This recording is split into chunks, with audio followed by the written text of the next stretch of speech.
Hi friends, ఎలా ఉన్నారు? అందరూ చాలా సంతోషంగా ఉండాలని ఆశిస్తున్నాను. నేను ఈ వీడియో చేయడానికి చాలా కష్టపడుతున్నాను. నా వీడియోకి లైక్ అండ్ సబ్స్క్రైబ్ చేసుకుంటారని ఆశిస్తున్నాను. దయచేసి అందరూ ఈ ఒక్క హెల్ప్ను నాకు చేసి పెట్టండి. ఇక మనం వీడియోలోకి వెళ్ళిపోదాం. సుజాత వయస్సు 50 ఏళ్ల పైనే ఉంటాయి. కానీ ఆమెకు మాత్రం ఆ కోరికలు చాలా ఎక్కువ.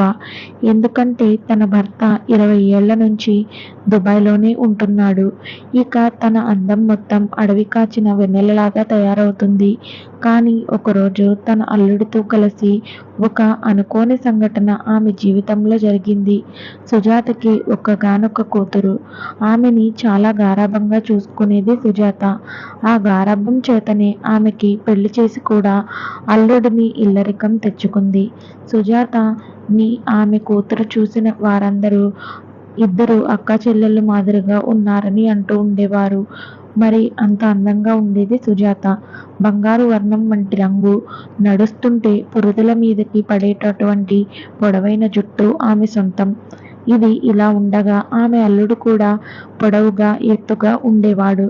ఇక వారిద్దరిని చూస్తూ సుజాత మురిసిపోతూ వారిద్దరి దాంపత్య జీవితం చాలా చక్కగా గడిచిపోతుంది అని భావించేది.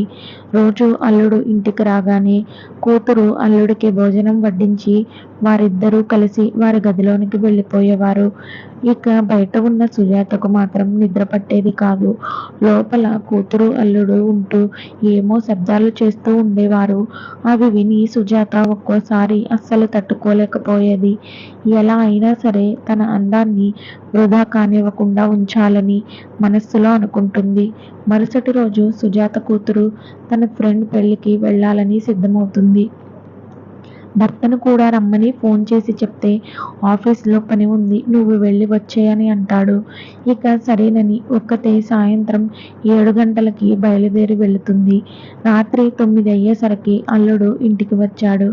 అప్పటికే ఎంతగానో ఎదురు చూస్తున్న సుజాతకు వారిద్దరు మాత్రమే ఇంటిలో ఉండేసరికి భోజనం వడ్డించమని అడిగితే సుజాత అల్లుడి వైపు ఓరకంటతో చూస్తూ, ముందు పలహారం తినండి అల్లుడు గారు, తరువాత విందు భోజనం చేద్దురు అంటూ తన పైటను కాస్త పక్కకు జరుపుతుంది.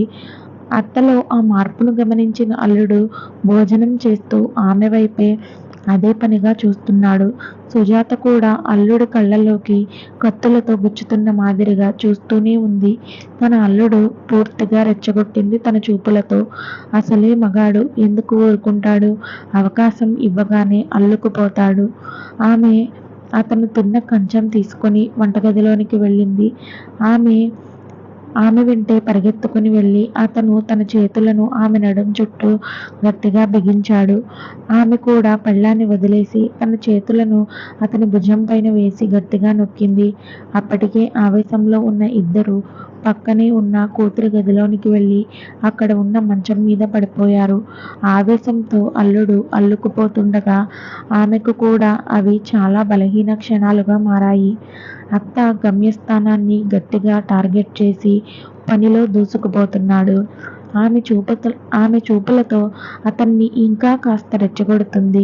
కాసేపటికి పని మొత్తం పూర్తయిన తర్వాత ఇద్దరూ లేచి బయటకు వెళ్ళి చూస్తే అప్పటికే తన కూతురు బయట నిలబడి ఉంది. మా అమ్మకి పాపం ఇన్ని రోజులు ఈ సుఖం ఎవరు ఇచ్చారు? ఇప్పటినుంచి మా ఆయన ఇస్తాడు అని అనుకుంటూ వారిద్దరిని ఏమీ అనకుండా అక్కడి నుంచి లోపలికి వెళ్ళిపోయింది. ఇదే ఫ్రెండ్స్ ఈరోజు స్టోరీ. మీకు కనుక ఈ స్టోరీ నచ్చినట్లయితే లైక్ చేయడం మాత్రం మర్చిపోకండి. అండ్ మన ఛానల్ని సబ్స్క్రైబ్ చేసుకోండి. ఇప్పటి వరకు చూసినందుకు థ్యాంక్స్.